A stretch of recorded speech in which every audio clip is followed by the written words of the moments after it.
नमस्कार मित्रांनो, नवीन एका मिनी ब्लॉग मध्ये तुमचं स्वागत आहे। तर आज आपल्याला एका फोटोच्या दुकानाच्या ओपनिंग साठी जायचं होतं। मग जाण्यासाठी आम्ही आणि समीर भाई निघालेलो। मग शुभम भाईच्या दुकानाकडे जाऊन शुभम भाईला सुद्धा घेतले आणि शुभम भाईला घेऊन आम्ही डायरेक्ट गेलो फोटोच्या दुकानात, ज्या ठिकाणी आपल्याला फोटोग्राफरची दुकानाची ओपनिंग करायची होती। तर मित्रांनो, या दुकान शॉपचं नाव आहे YC फोटोग्राफर शॉप। तर मित्रांनो, नक्कीच एकदा भेट द्या खुर रस्त्याला असलेलं। मग काय मित्रांनो, आम्ही तिघजण साईडला एका खुर्चीवर बसलेलो। तर थोड्याच दिवसात दुकानाची ओपनिंग करायची होती।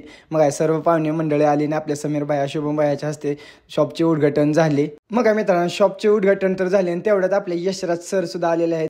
तर मित्रांनो, हे आहेत बिरू सरच आहे शॉपचे ओनर। तर मित्रांनो, शॉप तर मस्त सरने टाकलेली आहे। तर मस्त पूजा वगैरे आतमध्ये मांडलेली। मग सर्वांचा सत्कार वगैरे केला, माझा सुद्धा सत्कार केला। सर्वांचा सत्कार वगैरे झाल्यावर आपल्या टीम कडून एक स्वामी समर्थांची फ्रेम आणलेली बिरू सरला देण्यासाठी। मग सर्वांनी फ्रेम वगैरे देऊन एक ग्रुप फोटो घेतला आणि आम्ही निघालो घराकडे जाण्यासाठी। तर मित्रांनो, आजचा मिनी ब्लॉग कसा वाटला ते नक्की कमेंट करून सांगा। मिनी ब्लॉग आवडल्यास सागर माईला फॉलो करायला विसरू नका। बाय मित्रांनो।